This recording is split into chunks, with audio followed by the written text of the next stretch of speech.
Good evening, Bula Vinaka and Namaste. I am Vijay Narayan. This week on Fiji Village Straight Talk, we are outside the studio again, and we'd like to thank the President of the Fiji Council of Churches and the head of the Catholic Church of Fiji, Archbishop Peter Loy Chong, for allowing us to be here at the Sacred Heart Cathedral Hall for this special Straight Talk to discuss about a very important issue.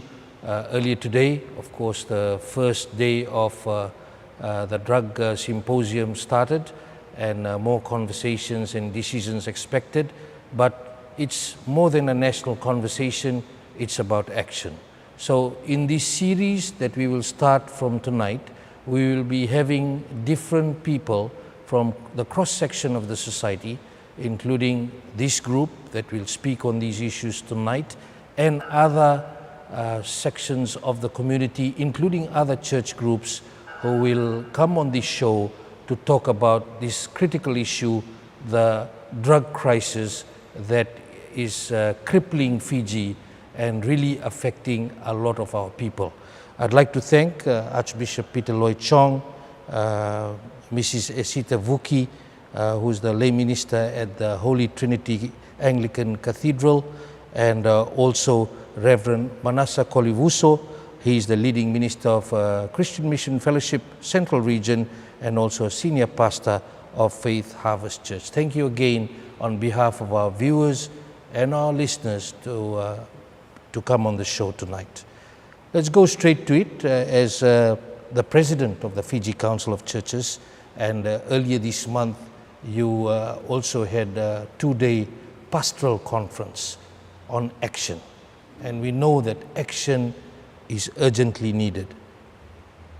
I would like to ask, in relation to Fiji, whether it's in a moral crisis or are we losing our soul, knowing that we have, based on statistics, $3.9 billion worth of drugs that police have seized from 2022 to 2025.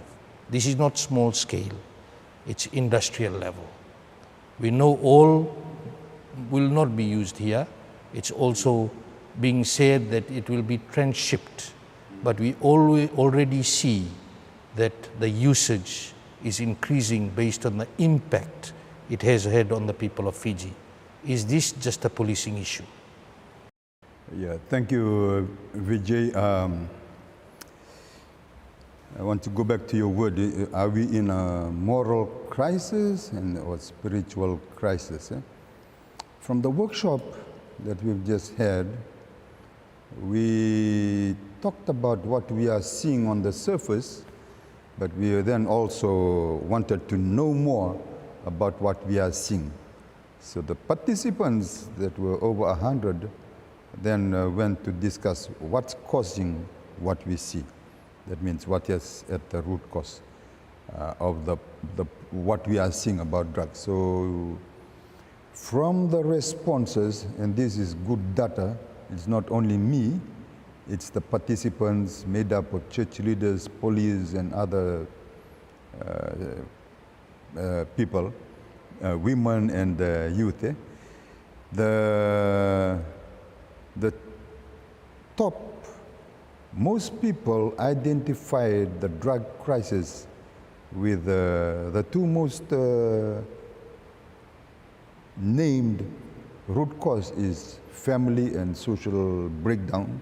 That means family, the unstable family environment, or families just breaking down, or the loss of values in the family.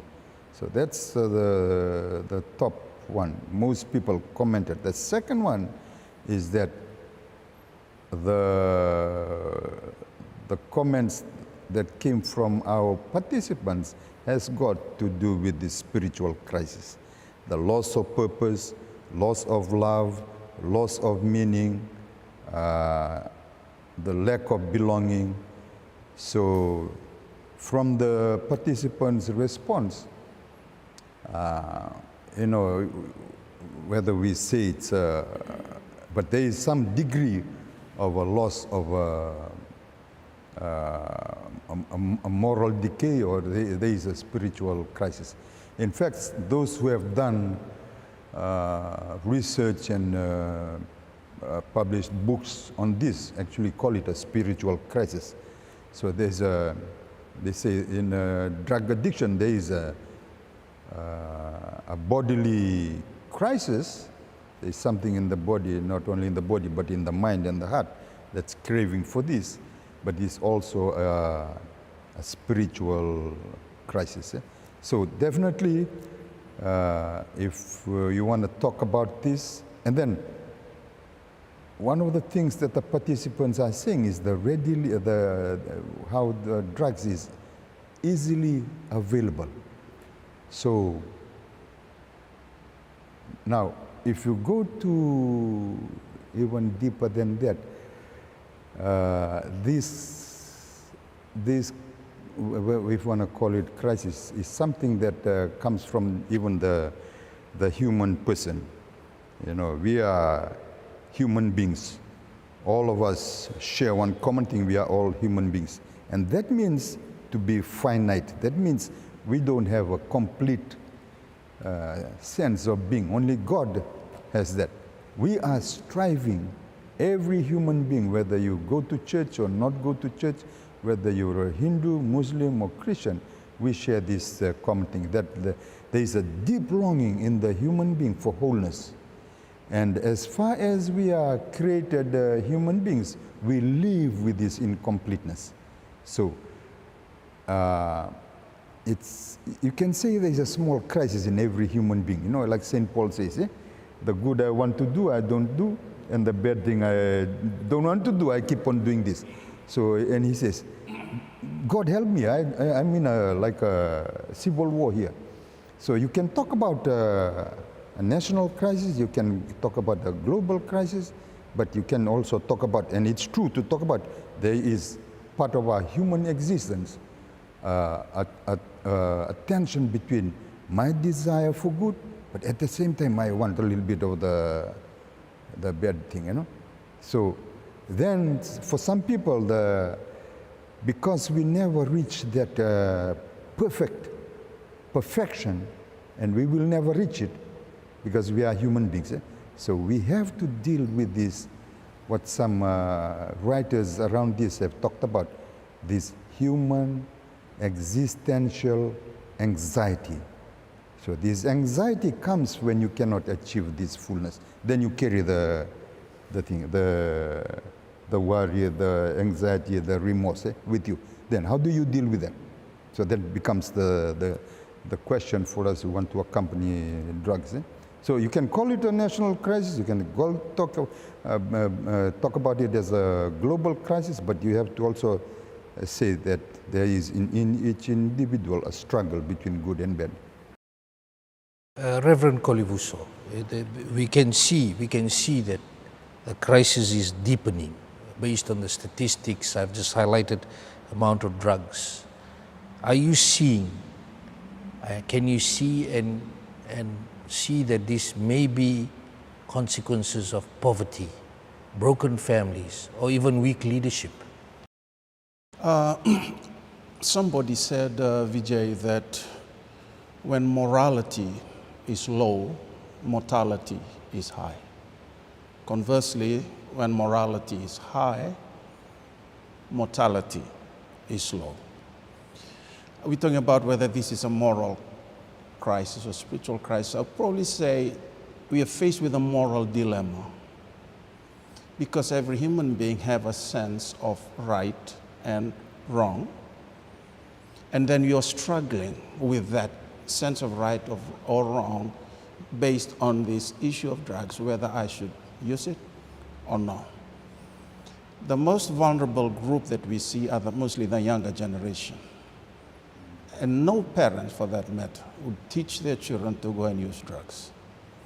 But at the same time, they have the exercise of free will, and every one of us.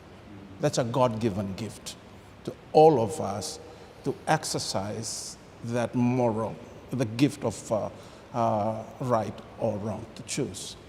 Now, go back to the question whether this is a result of poverty or family unit breakdown or leadership. I think all of them contribute. It's not just poverty, it's not just the breakdown of the family unit, it's not just a leadership crisis. It's all interwoven into that cause this problem that we are facing. So, and then again, I wouldn't say it's really a moral crisis, because if we have to look at the percentage of people who are using drugs against those who don't, a lot of people probably are choosing not to. It's probably a small percentage that are using it. Now, there has to be a research to qualify that, to make sure what percentage of people that are actually using it.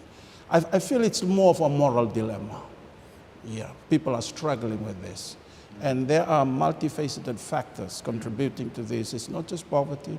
It's not just the breakdown of the family unit. Yes, family unit is breaking down. It's not just the leadership. It's not just maybe the uneven distribution of resources and people getting to drugs as a form of revenge against the system and society, which result in the commission of crimes. There's a rising incidence as well, a commission of crimes related to drugs. And then the transmission of HIV as well when it comes to that. So I would say it's a combination of factors. We cannot blame one. And not so much maybe a moral crisis, but a moral dilemma that people are facing. And is it a reflection of the spiritual health of the nation? Maybe, in a small degree, could be. So that's where we come in as the church to try and address that. A lot of work expected out of you, and I think it's action rather than words too. Sure. Mrs. Vuki, are you concerned? You attended the conference, the statistics are there, worrying signs on the ground. Are you concerned when you hear and you see what's happening? Yes, thank you, Vijay. Yes, that is one of the big concerns for us women living in the society, to see what is happening around us, and especially as mothers, come in the perspective of women, especially as mothers, to see our children, our youths have been drifted away from things that are driven them out from the family. That is a big concern for us, and we are aware of that. That we are trying our best to do something about it, not just to keep it in silence, but we need to raise our voice to come up with something that we can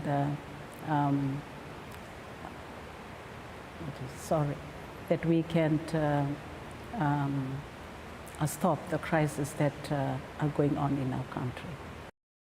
Now, from the Fiji Council of Churches perspective, we know majority of the people, as it's been discussed, younger people using it.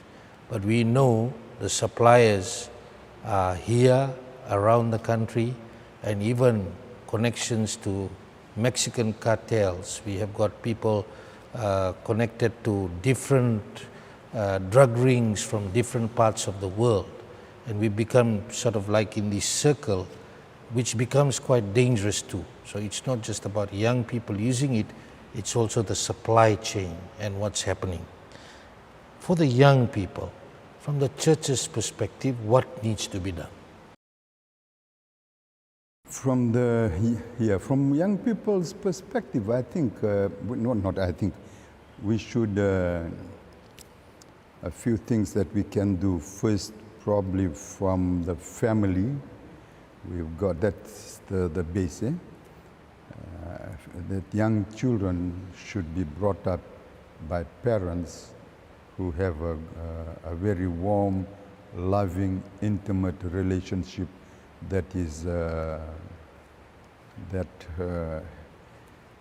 filled with love that is overflowing.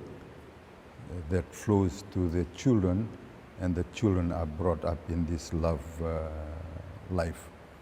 In other words, made up in the image of God, and that is love. If young people can grow up, then they have a taste or some experience of this fullness of life that one can only find when a person's life is rooted in God, who is the fullness of life. So the message here is to parents, husbands and wives, those preparing to get married, the importance of starting your family well, and then fueling your family, or building on your love relationship. So that's why the prevention measures where the church comes in has to invest, make the family, put the family at the center of the prevention measures. Then as young people grow up, they go into their teens. This is where youth groups, where our work with the youth groups become very important. How we can continue to nurture a positive self-image, a sense of belonging to the young people as they now move away from their families to their peers. Now, peers is normally taken as a negative thing, but if you can turn it into a positive vibes when you support good peer groups, because now the young person is shifting his identity with parents now to who am I in the broader context. So in here, the message that we want to tell young people is that that you are loved, that you are special, that you are made in the image and likeness of God, and programs that can support that to nurture this young person, find the pearl of great price, and that is to be made and to believe in your goodness. So and that's the message that we want to give you young people today. If you're listening in, the place or the happiness, the peace that you want to find is in you. It's not, you will not find this by running away from yourself into something like drugs, that drugs will take you up on a high and give you that fullness of peace. No, this is to be found in a loving relationships with your parents. That's why we're making the family the center. And then your own sense of yourself. Who am I? And when you can find that, then you don't have to escape to another world. Because you are grounded, you are happy within yourself.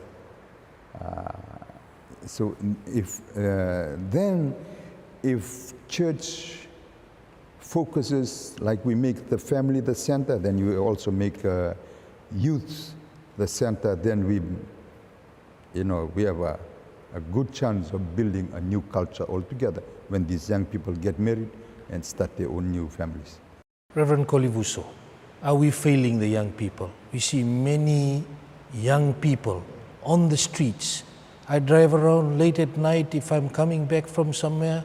We see sometimes children still loitering on the streets at 11 p.m. at midnight, and these are school-age children. We see the people, the street kids, the numbers increasing. We see the people openly doing drugs, openly injecting themselves in the city, in areas like Nasinu, in Lautoka, in Nandi, young people sleeping under the bridge in Suva. What is being done? Why? I mean, the perfect situation is the parents should take responsibility of their own children, but it is not happening fully because we can see the situation on the ground. It is interesting, Vijay, that during the 2 days symposium, if I have to call it that, we heard from the young people themselves. There was a presentation from a group of young people about the root causes of the drug crisis we're facing in Fiji. And they named one of the root causes, I think it should be highlighted here, is fatherlessness. You know, we used to have an ad on TV before, it's after 10 p.m., do you know where your children are? I think we should reverse it now. It's after 10 p.m., do you know where your father is? Where are the fathers? So now we talk about the children who are roaming the streets. We better ask the question, where are the fathers? Are the fathers in their rightful place, providing that fatherly love and the role model they are supposed to be for the children? The Archbishop talked about the family and the fact that we need to nurture this positive self-image in the lives of the young people. But who do they learn from? Who do the young people learn from? They learn from the fathers. So the problem here is the problem of fatherlessness. It's not that the father is not there at home. He's there but not there, if you know what I'm talking about. He's absent. Absentee fathers. This is one of the biggest problems. It didn't come from us. It came from the young people themselves. And that young man who stood up and spoke on their behalf, we gave that group a standing ovation for their very powerful presentation. And for me, as a father myself, that was a challenge to me. So I think what we need to do as fathers is to be good role models to our children. So it's no longer do you know where your children are? Probably we should reverse the question, do you know where your parents are? It's the lack of parental supervision here that results in these children roaming the streets, and they commit crimes and things like this, get into drugs. So they become perpetrators. We call them perpetrators of crimes, when in fact some of them are victims themselves of their own circumstances they face. So, How do we fix it? How do we fix it for a father to be a father? The father needs to be taught who he is, his role as a father in the family. And I think that's a challenge we face too. That's a challenge we should take on board as a church as well, on training men to be real men. You know, you're a male by birth, but you're a man by choice. The problem here, we have so many males, less men. Good men. And good men are good fathers. Interesting that you raised this. I had Ben Morrison on the show, and he's got a great program running in Sigatoka called Tanganemai, which is men up. Men up, that men do cry, men do love, men do hug their sons and say, I love you, and it's not a bad thing. And the statistics that he talked about on the show is similar, that the families that had absent fathers, majority of them had issues mainly with their sons, which is a sad case now, if it is really coming through. Now, Mrs. Vuki, from a woman's perspective, now I'll share something. I shared this on the show earlier, that when my sons used to be in secondary school, and if there's a class of 50 students, and we will be invited for the parents-teachers meeting, out of the 50 students' parents, the teacher would be happy if 10 showed up. And most of the times, I would be the only father, or maybe with another father. And the rest of them would be mothers. Yeah. From your perspective, do you think the man sometimes is leaving everything to the woman? Yes, thank you, Vijay. Yes, that's true. Not sometimes, most of the time, that men leave children alone with mothers, and mothers carries the load. That is what we've been observed in most of the families. Mothers carries the load of trying to keep the family together, and especially to have a quality time with their children. So, for example, leading the children, which is to leading the children in prayer, prayer time, a quality time of prayer, and teach the children, share with them what is happening around them. And the father is supposed to be present, which is not there. The father is somewhere else. And that is something that the challenge the women, the mothers are facing nowadays. From the Fiji Council of Churches perspective, as the President, Archbishop I'd Chong. like to take on with Reverend Manasa said, and the question you asked is this, what's the failure? What's the behind this thing? So they have talked about the absence of fathers or father figures in the family, but also there is another thing that's tied down to this is it can be seen to be a link to that is the statistics on domestic violence, and most of the perpetrators of domestic violence are men. And it includes fathers, partners, and uncles, men. Eh? So there is something when you read across these lines, what the young people have said, what Esther has said, and then the figures around domestic violence. There is something that we have to do to help men regain their manhood. Domestic violence is another linkage that we have to bring into this picture because we have high stats on domestic violence. The last time I checked on this, it was 64% of women. That means 2 out of 3 women. If there are 3 women here, 2 would have experienced some kind of violence.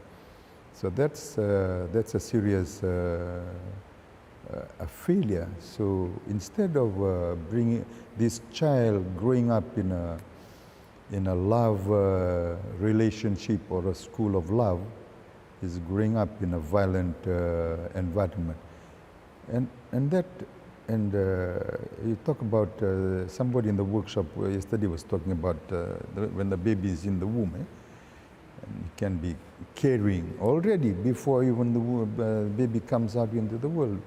And if that woman went through violence in her pregnancy, the baby is feeling this. So with the high stats of domestic violence on women, then we can make the conclusion that a lot of our children and young people are coming out of this family crisis or unsustainable or more so like violent situation. So there is a real, like Reverend Manasa is saying, there's many angles to what causes the problem. But we've identified that family is one that has come consistently from the participants' discussions and recommendations in the last meeting and now today's meeting. So we have to do a lot of things on the family. I asked the guy when we were meeting with the Minister of Police, do we have, where does care for family, we don't have a ministry for family. We have a ministry for youth and sports. We have a ministry for women. Some people are making the case for a ministry for men, but family, Yeah. So Why should a good government combine invests to be one? on family. This is the basic vital cell of society. We've got to put our money there. We can't go elsewhere pointing fingers at others if nothing is moving positively at home. Yes, absolutely. You're watching Fiji Village Straight Talk. I'm Vijay Narayan. We'll be back after this break. In a world where opinions are loud and facts can fade, there's one voice in Fiji that stays true to the truth. For 40 years, our news team has brought factual and reliable information on our 5 radio stations: FM 96, Legend FM, Naftarang, Viti FM, Radio Sargam, and for over 2 decades, Fiji Village has been where credibility lives, connecting Fijians to the stories that matter most. With over 3 million monthly page views and a growing digital reach across Fiji and beyond, fijivillage delivers news as it happens, when it happens. The news, sports, in-depth talk shows, explainers, special events, entertainment, business sections, video features from our 5 radio stations and live radio all come together on this live and engaging platform. Through our flagship show Straight Talk, we bring the nation's most important voices, the people of the country and the leaders to the forefront, creating space for dialogue, accountability and change. From breaking stories to community campaigns, fijivillage has become part of the fabric of everyday Fiji life. For businesses and brands, partnering with fijivillage means more than just visibility. It's credibility. Fijivillage, Fiji's most trusted digital news source. Real people, real stories. Fijivillage, your trusted news provider.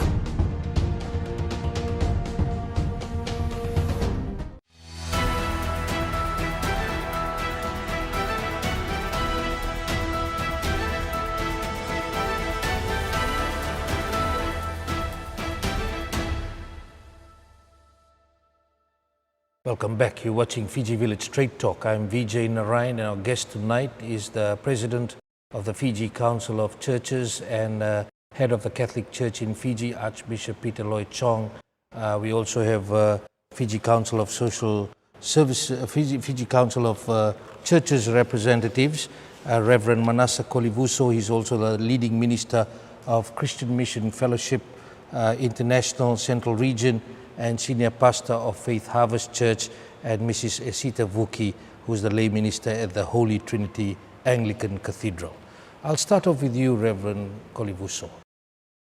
Are we looking at the situation from a perspective that, yes, we know these things are happening, and at times people have said that sometimes the churches in the communities can do more because they are on the ground.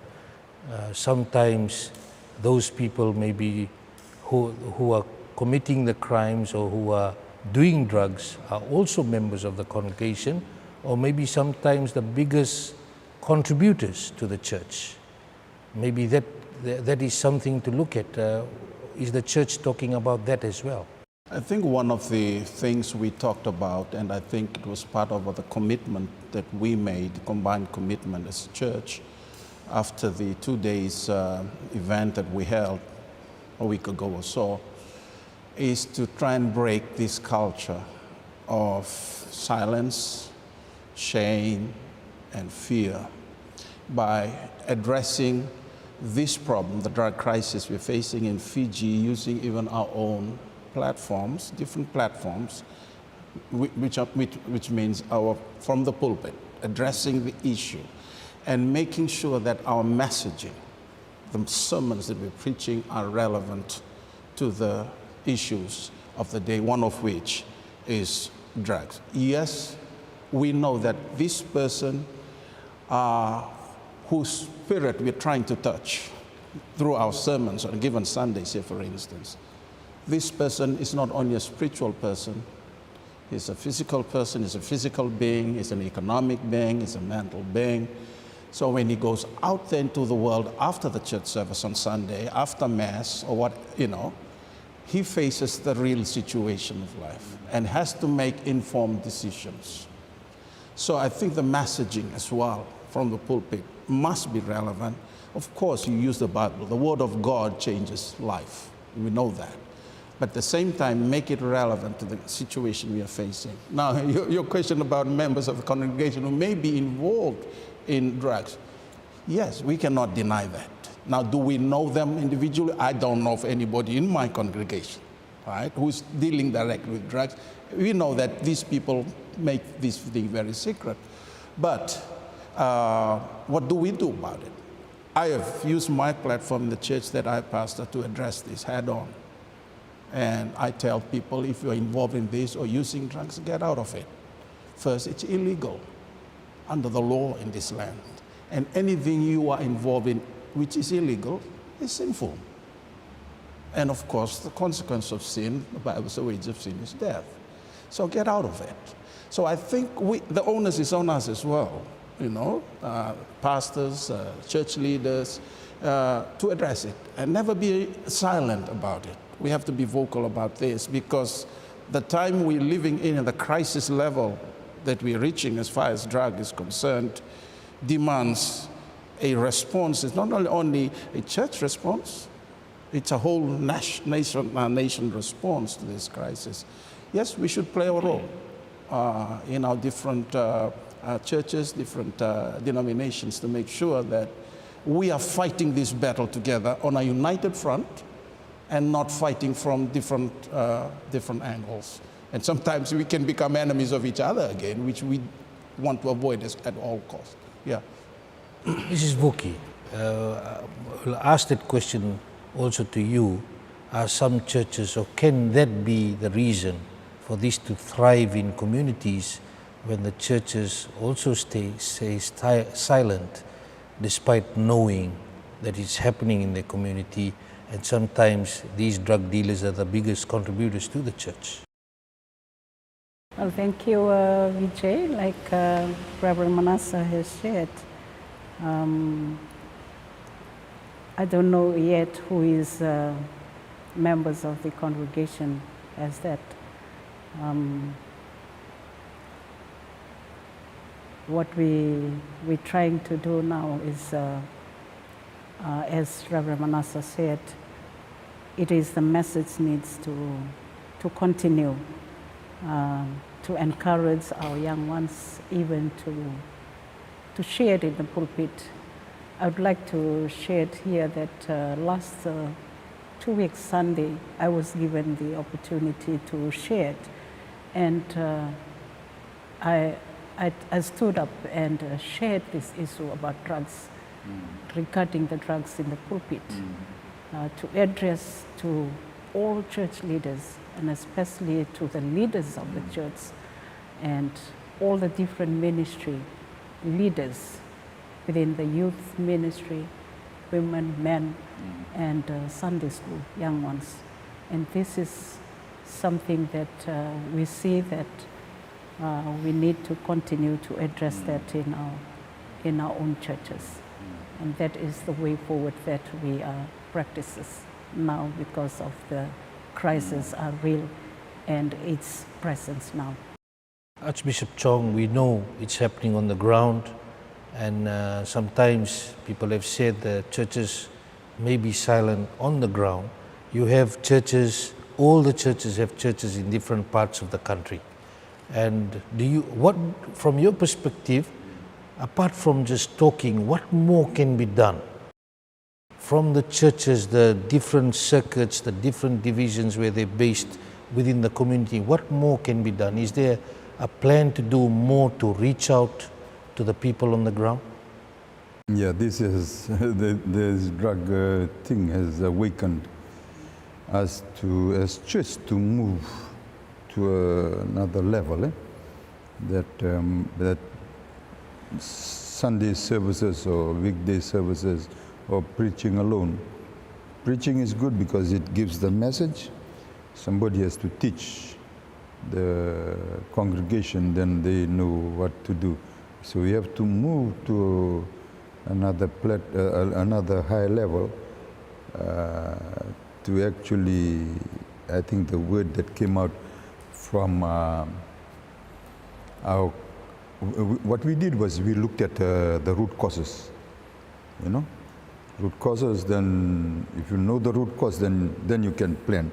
So for that we turned to the Bible and to the church teachings. We did what we call a spiritual conversation to try and see the problem through the eyes of God.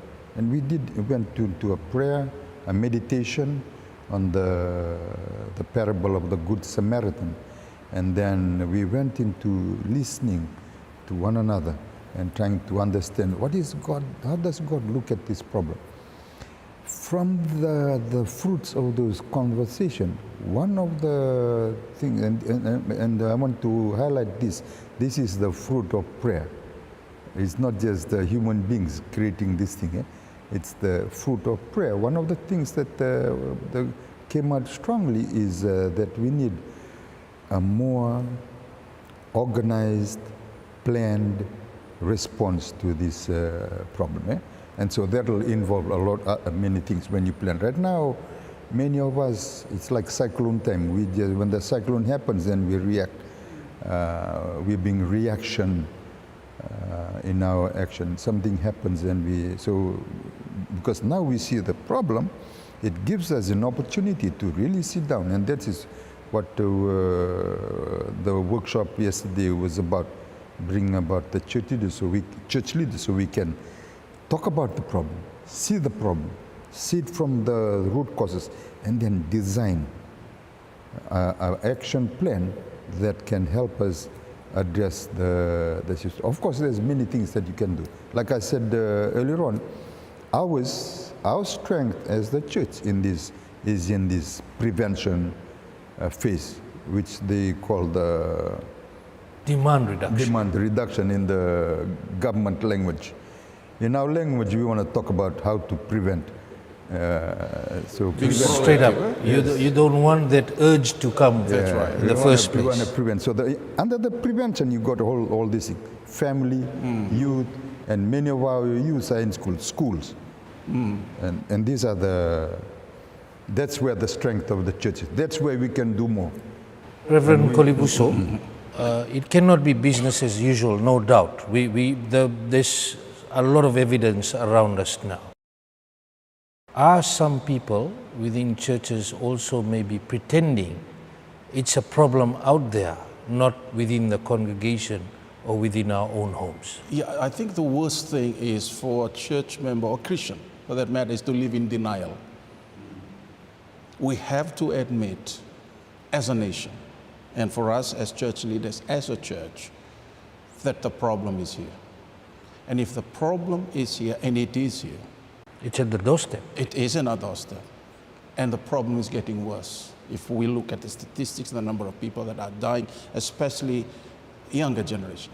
I told a story of visiting somebody at the hospital about 3 weeks ago, almost a month now. And somebody in the hospital told me that in just one day, Vijay, 3 young boys below the age of 13 died of drug overdose. And the same day, in the afternoon, another man of age 25 also died of drug overdose. His father actually brought him. And the father said to the medical personnel there that he couldn't do anything else. He had tried his best as a father to try and discourage him from using drugs. He couldn't stop feeding his addiction to the point of death. So the worst thing that can ever happen to us in Fiji is to live in denial. And when we live in denial, we play the blame game. We blame somebody else, or the government has to be blamed, or that person has to be blamed. We've reached a stage where we cannot afford to blame anybody, but to take the bull by the horn and say to ourselves, I own my failure, I'll take responsibility, and I'll do something about it. Because we cannot solve this problem. It's a national problem. I think the Minister for Policing, and I've often used this term, it is no longer a matter of national security. It's a matter of national survival. And that should evoke a sense of urgency and a sense of responsibility and intentionality, like what the Archbishop said. What can we do on the ground? Instead of just talking about it. Yes, the 2 days event were great, but right towards the end, we sat down, and I'm thankful to the Archbishop for the phase that he took us through on social analysis. It was a learning experience for me. And right towards the end, we came together as denomination, because there were about 16 denominations altogether. We sat down together and put together our action plan. Okay, this is it, let's go back. Now is where the rubber meets the road. What are we going to do about it? Mrs. Vuki, we know that a lot can be done based on a united front, starting from the family, as has been discussed. But this thing about pretending it may be just happening out there, do you think that can become a huge challenge in not recognizing the problem fully. Yes, thank you, Mr. Vijay. As you said, we cannot pretend to see that people are being affected, especially when it comes to our own family. The crises are already there. The crisis is already there in our doors. And as a family, like we discussed earlier, we need to come together as parents, as a family as a whole, to continue to address this, because we cannot deal it alone. If we try to deny this, we need to continue to share with our young ones, continue to share with our families, to address that, for them to be aware and be alert. When they leave our doorstep going out, they are aware of the things that are happening around us, and especially watching news and other things that's really important, not only drugs issue, other cases, human trafficking, rape, all these things are part, and we need to address that with our children before they leave our footstep, in our doorstep, and move and go out.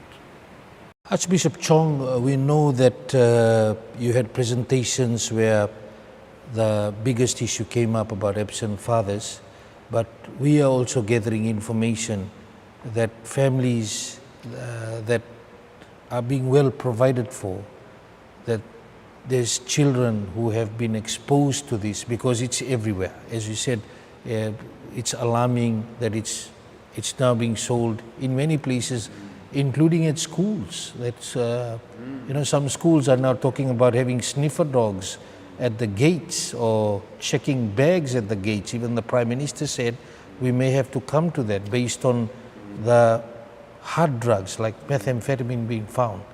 From your perspective, what needs to be done to ensure we are not pretending that this is a situation happening just out there? Well, one thing is to talk about it, create the awareness. So for us as church leaders, that's a big step that we've done here yesterday and Monday, looking at reality as it really is and not trying to hide it or ignore it or be silent about it. So first step is to see the drug situation as it is, it really is, to see reality and carry the weight and feel it and feel the urgency so that we can move to action. That's what we did yesterday. We went around the table and asked people, okay, what do you see happening? What is happening? What do you hear? How people feel? And you hear various stories of drug peddling, you know, right here in our country, in our streets. Somebody shared how taxi driver took one person, bought the stuff from that street. Then when he went home, he said, "Oh, I bought this for $50. This is what you call this thing. This is only small. This is not worth $50." So he went in. Same time, he went back to that place, returned the $50 because it's not worth what he got. He went to another place. So, so there's many places where you can get this thing. Eh? The thing is, that's the biggest problem that we have. Yeah, well, the thing is, there's 100 meters down the road is the police station, the police post. Well, that's my next question. You said you can look at prevention. Yeah. The other one, we can't shy away from it. Yeah. So it's the enforcement. Yeah. So I've talked to one of the neighbors from that neighborhood. They've reported the thing, but still this thing carry on. So there is another gap between the problem and the law enforcers. So if the law enforcers are not doing their work, these people will carry on business as usual. This is what's coming out in this counter-narcotics bill consultations, Reverend Kolivuso. And they've appeared on the show last year in relation to the counter-narcotic strategy when Minister for Home Affairs Pio Tikondondua was in charge. Just the real issue in relation to the demand that's there plus the supply. And it's concerning that in these consultations coming through, the amount of people who are saying we can clearly see the drugs being sold openly, the drugs being used openly. From your perspective, what needs to be done? I think you know there are probably 4 pillars of those anti-narcotics strategy. Is one is supply reduction, harm reduction, demand reduction, and legal reforms. You know, sometimes the police themselves do not have enough power to arrest because I think the current law in the land says that the police can only arrest if the person is in possession of the drugs.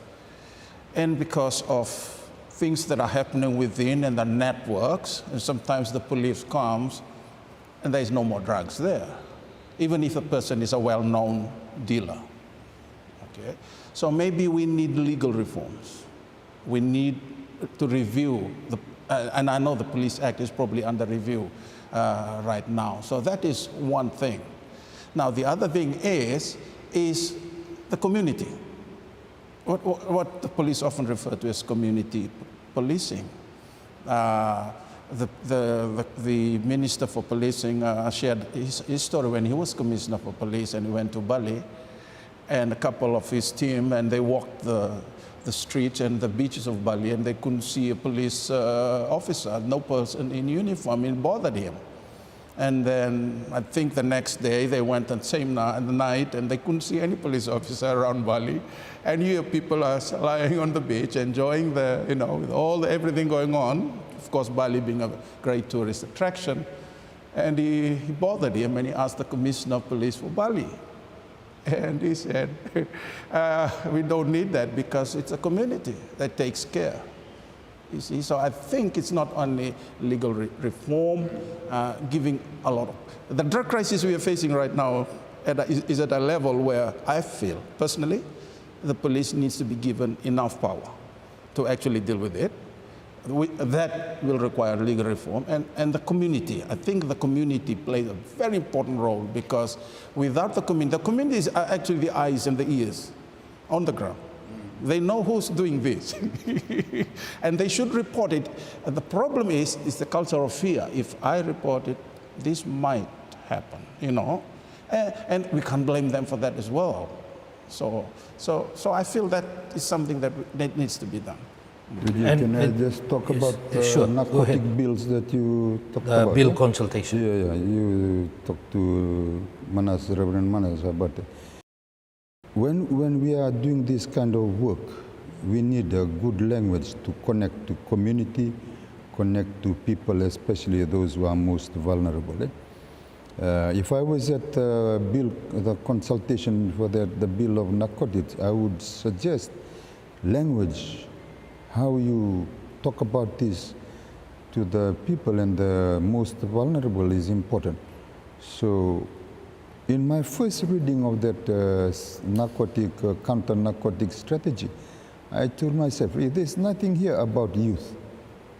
You know, with all that demand reduction, supply reduction, harm reduction, legal review. So at the first reading, I said, there's nothing here about young people. And yet these are the most vulnerable. These are the the ones that are at the front line of the trafficking. Somebody told me that primary schools are used to deliver. So when you have, the language has to be tailored to give motivation, touch people's heart, ring a bell home. So, especially to young people. So this harm, my suggestion to the bill thing, rephrase tell the same thing in a different way that people can touch the heart. Everyone. If you can't touch the heart, you're touching nothing. Mrs. We are preachers, we want to touch the heart. That's our expertise. Mrs. Vuki, I'll share a story. A drug-free world founder, Kalesi Volatambu, she shared with me when she came on a show in 2023 that the crisis was, they could see it because the way things were happening on the ground. Not much was done in the 16-year rule of the previous government, and they needed things to be accelerated. And in 2023, when she came on the show, she said, Vijay, we know of a person who came from one of the islands, one of the families brought them from the islands to come and study in Suva, was of about into early high school age. This person comes into Suva and then no opportunities left, ended up on the streets, was picked up by one of the drug dealers to sell meth. Eventually, when the person was selling meth, started doing meth at the age of about 13, and then eventually couldn't afford meth and became a male prostitute. This is also coming to that phase that you get trapped in the cycle. You get trapped in the cycle that then the dealers are using you, your family members, taxi drivers are being used because they are using it and they are transporting it. It's a whole cycle that's emerging. From your perspective, what can be done about it, knowing that this now exists in this way, which is affecting our young people? Well, thank you, Vijay, for my perspective of view that I see that I've been experiencing looking at the young couple in our society, and also the young ones have been addicted to drugs. And one of the most important things that I believe that we can do, which is to bring them back into our family, to welcome them so they can have a sense of belonging instead of pushing them away, to bring them back into the family. That is something that I strongly believe, that the unique of the family bond that they shared amongst themselves towards our children that are out there in the society. I believe that is very important for them to feel that they belong to the family. They are not alone, and they are there. Someone is there who is care for them.